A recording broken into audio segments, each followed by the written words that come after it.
D-Lo 404 Boxing and More. I want to say shout out to the ldbc. Welcome back to the channel to my subscribers and repeat viewers. And welcome to the channel if you're here for the first time. If you haven't subscribed to the channel, I ask that you please subscribe to the channel. Hit that bell icon. What I want to talk about this morning is I was on the brother Blue Blood Sports TV's channel yesterday. The video he made about the video may have been made the day before, but I was on it yesterday. I think it was actually the video made yesterday, but that's beside the point. But it was actually, the video was about Luis Ortiz accepting Dillian White's challenge and about the WBC's ruling or pending ruling and what they're going to do with the winner of that fight should that fight happen, and what they're going to do with Dominic Brazil, etc. Well, during that, on that video, in the comments, going back and forth with some guys, in some kind of way, as always, the conversation shifts to AJ. There's always some kind of way they find a way to make every video and find ways to sneak stuff in the comments to praise AJ. And in doing so, one of the guys that was commenting went to going on about these people AJ beat, Parker, Tockham, Povetkin, White, etc., etc. And was also referring to Povetkin as a former titleist, former champion. And, and I hear that a lot. People want to say Povetkin is a former champ, so forth and so on. And to that I say, if you guys, you AJ fans, want to make Povetkin a former champion for the sake of giving AJ a little more credibility for beating him, I guess you guys also consider Emmanuel Char to be the WBA champion right now. Because the reality is, Povetkin was the WBA regular champion during a time that Vladimir Klitschko was the WBA champion. Me personally, I don't recognize those regular champions. I feel like the sanctioning body can only have one champion at a time. These other guys are basically the first well, ain't necessarily the first mandatory. I mean, they're just the second tier guy. Those guys are basically holding a made up belt just so the sanctioning body can charge more sanctioning fees. It's no different than Dillian White being silver champion or this person being a diamond champion and so forth and so on. I mean, it's just a racket for the sanctioning body to charge more sanctioning fees for fights. And these guys are falling for a hook, line, and sinker. But, and another person that they talked about was Lucas Brown, saying that Dillian White had beat a former champion in Lucas Brown. Lucas Brown was the same thing. Another one of those WBA second-tier champs. During his so-called reign as a champion, Tyson Fury was the WBA champion. So, I don't care what these sanctioning bodies say. You're not gonna have two champions, and I'm not gonna recognize two guys as champions in the division at the same time. I mean, the only way I would even remotely consider that is when you have one of those champion emeritus situations where a guy retired because of injury or something like that, and then he can't fight, and they put his title up and basically to keep him stripping him, they basically make him champion on vacation. All right, good morning. Make him champion on vacation to where he pretty much at any time he comes back, he's able to challenge for his title as soon as he feels like he's ready. And I can halfway respect that, because you don't want some injured guy holding up a title, holding the title hostage, kind of like the Keith Thurman situation. Thank you.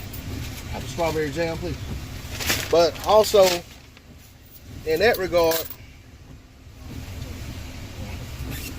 you have guys like Manny Pacquiao, who the WBA doesn't have a, for Keith Thurman, they don't have Keith Thurman declared champion emeritus the WBC does, but WBA doesn't. Well, actually, I think the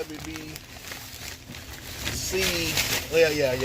He's like champion of America, so I think he can challenge his title as soon as he feels like he's ready. But sorry about this round, that giving some grub this morning.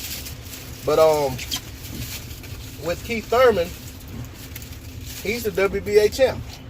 Manny Pacquiao and Lucas Brown fought for what equates to supposedly the regular title.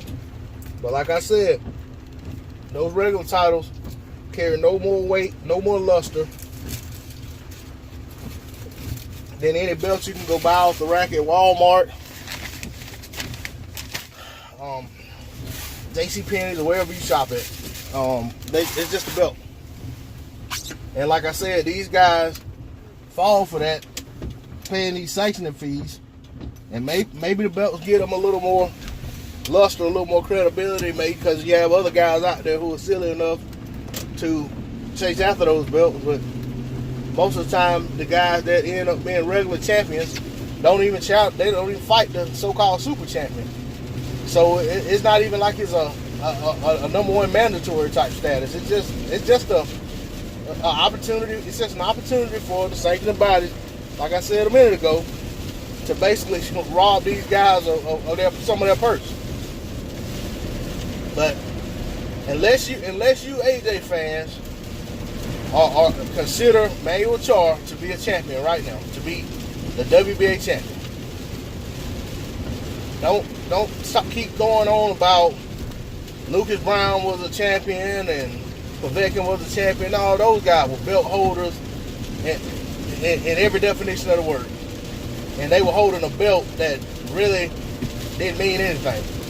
I don't even think the belt has mandatories to it or nothing. Just a belt. So, I mean, that's my 2 cents about it. But I'm just, man, I'm sick of you guys trying to rewrite history just to, to give someone's resume a little more clout. Because the reality is, you can only have one champion at one time in a division, like I said, in a division for one sanctioning body. You can't have 2 and 3 champions at the same time for one sanctioning body in a division. That doesn't make sense. That just kills all the credibility of the word champion to start with. I mean, it's bad enough when you got 4 sanctioning bodies that all have their own ranking system and all have their own champion. And when you look at the ranking system, they're all over the place. There's no consistency whatsoever, even with in their own rankings. When you look at the criteria for one division, when they look at the rankings, then you go to another division, look at the rankings, it's like, okay, if this is what you went by the rank in this division, and that division, you must have used a whole totally different criteria because these, it doesn't match up. It just don't jive. Some of this stuff just don't make sense no matter how you try to dress it up or how you try to disguise it. It just don't make sense and it won't make sense. So I mean, and that's an issue that's not really a fan issue. I'm speaking to fans because they're the one trying to give credence and credibility to it. But that's an issue with the sanctioning, these governing bodies, sanctioning bodies, just being sheer greedy. And it's an issue that these fighters need to start rejecting these wholesale titles and say, hey man, I don't want your belt. If I'm gonna fight for a title, let me challenge that champion.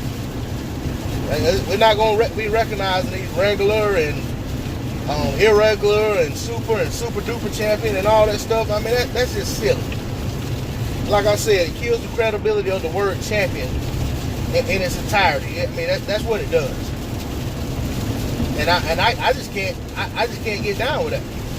I'm not okay with that. Like I said, champion emeritus, I respect that up to a certain extent. I mean, even like, I guess after a certain amount of time, maybe after about 4 or 5 years, maybe 5 years, I think even then you have to drop that tag and realize, okay, this guy's not coming back.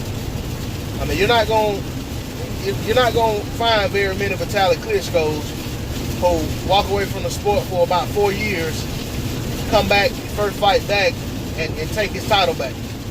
most guys aren't going to be in a position where they can even think about challenging for a title in that first fight back, second fight back, and sometimes even third fight back. So that's all I got to say on the subject. I'm gonna get out of here, try to keep my eyes on the road. It's raining mad down here right now because it's doggone remnants of this Hurricane Michael. But hope y'all guys enjoyed the video. Shout out to the LDBC. Thanks for viewing. I'm out.